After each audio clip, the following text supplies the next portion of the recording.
Continuiamo a parlare infatti di Caro Libri e lo facciamo innanzitutto dando il buongiorno e il bentornato a Buongiorno Taranto ad Antonio Mandese. Buongiorno Antonio. Ciao Antonio. Buongiorno a voi, ciao e buongiorno a tutti. Che bello riaverti. È il piacere tutto mio. Allora Antonio, andiamo, diciamo, questa volta non parleremo, per oggi non parleremo di libri, riprenderemo a farlo, ma oggi affrontiamo un altro argomento legato ai libri. Nei giorni scorsi SkyTG24 ha pubblicato un'inchiesta nella quale ha sostenuto che le famiglie per l'inizio del nuovo anno potrebbero spendere addirittura 1.000 euro o oltre 1.000 euro a studente, se consideriamo, diciamo, gli aumenti di zaini, astucci, ma anche, diciamo, la parte dei libri si arriva intorno addirittura ai 500 euro. Insomma, spese particolarmente significative per le famiglie, se consideriamo che a questo si aggiungono l'aumento delle energie, le bollette e tutto quanto. E spesso le famiglie se la prendono coi librai, ma sfatiamo un mito. Dici, proprio, te lo chiedo brutalmente, un libraio quanto guadagna sulla vendita di un libro? È colpa vostra, scusa se mi ecco, sono messi a gancio, Francesco, così. Noi librai diventiamo nostro malgrado protagonisti in queste 2 settimane dell'anno dell'aumento dei prezzi, dell'aumento del costo della vita. Brutalmente noi in realtà su un libro scolastico, conti alla mano, ci guadagniamo un 14% lordo quando ci va bene. Che tradotto in cifre significa che su un libro di 20 euro voi ci guadagnate poco più di 2 euro e qualcosa?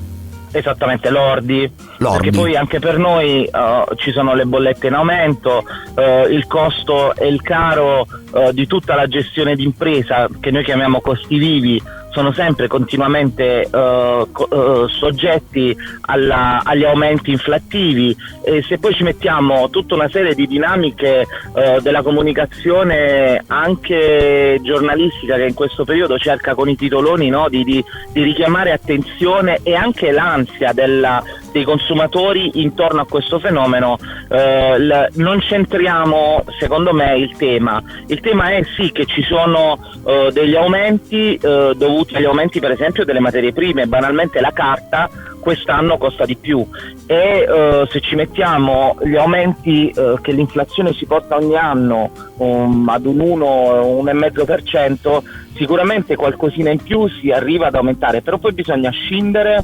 e bisogna cercare di focalizzare l'attenzione su quello che è il discorso di filiera. I librai sono solo l'ultima parte di una catena che invece a monte vede gli editori. Ecco, Antonio, ma se non ci guadagnano i librai e le famiglie spendono di più, chi guadagna sui libri?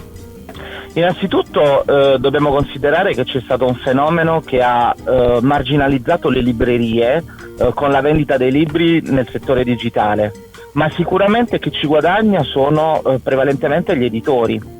In questo momento in Italia il mercato dell'editoria scolastica è fortemente polarizzato, cioè diviso tra poche case editrici o gruppi editoriali molto grandi, e in questo caso i librai sono l'ultima ruota del carro e sono anche l'ultima parte che riesce a rendersi protagonista in una filiera. Come dire che molto spesso si crea il fenomeno del libro che non c'è e del libro che non si trova. Sì. Tutto questo dipende dagli editori. Ok. Vorrei sottolinearti un'altra cosa. Parliamo spesso di Caro Libri. In realtà, oltre che di Caro Libri, bisognerebbe parlare forse più in generale di Caro Scuola, perché dietro la scuola non ci sono solo i libri, ma c'è tutto un armamentario di cartelle, astucci, diari e tutto il resto. Magari spesso le famiglie devono anche seguire, come dai, è anche carino che sia, esatto, i gusti dei bambini, che sono orientati ovviamente dalla TV, dai cartoni e da tutto il resto. Forse sarebbe il caso appunto di allargare il raggio, oppure ritieni che non sia così? No, sono assolutamente d'accordo con te. È il caso di allargare il raggio, è il caso di tenere sempre presente l'attenzione sul fatto che i libri sono, e l'educazione delle nostre giovani generazioni sono il nostro passaporto per il futuro, il nostro ascensore sociale. L'attenzione alla cultura, alla pubblica istruzione deve essere assolutamente sempre viva, come i sussidi, come i sostegni per esempio alle famiglie meno abbienti.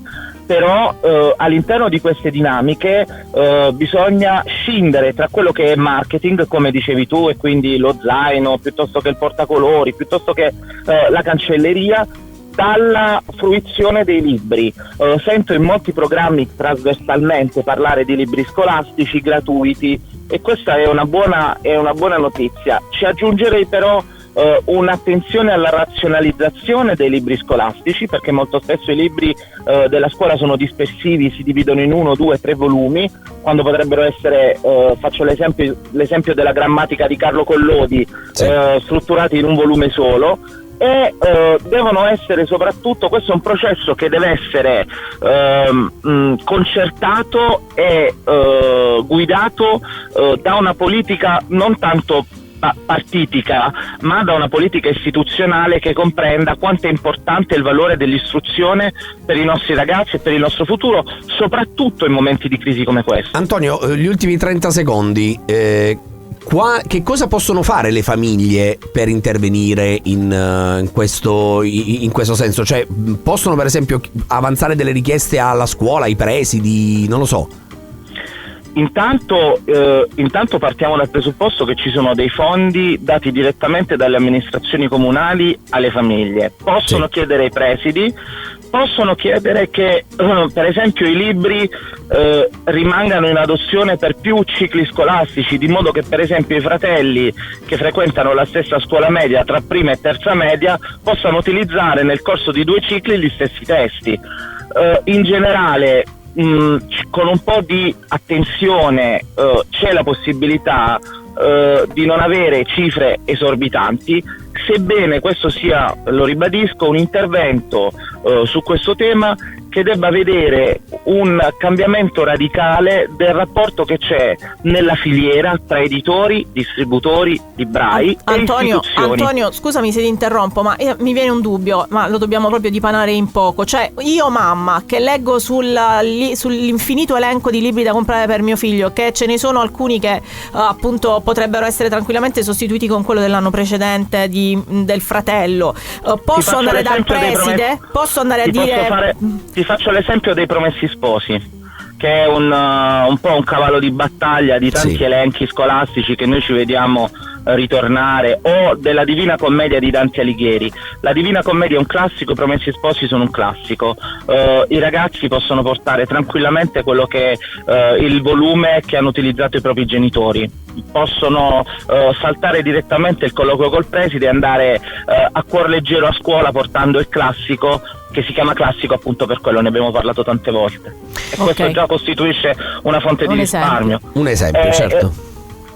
Ma sicuramente il tema è più che è accompagnare le famiglie all'acquisto giusto, attraverso però un cambiamento del sistema a monte. È fondamentale questo, riscoprendo, permettetemi di dirlo, l'importanza della mediazione del libraio competente, che sa fare il suo mestiere e che non vuole spesso speculare sul genitore, perché il libraio non costruisce il prezzo del libro, è solo un intermediario, però può consigliare il genitore verso per esempio l'attesa dell'acquisto del libro della Divina Commedia, che è importantissima per carità, ma che può essere in un momento di difficoltà modo, è sempre quella, esatto. Ok, grazie ad Antonio Mandese per essere stato con noi questa mattina. Grazie a voi.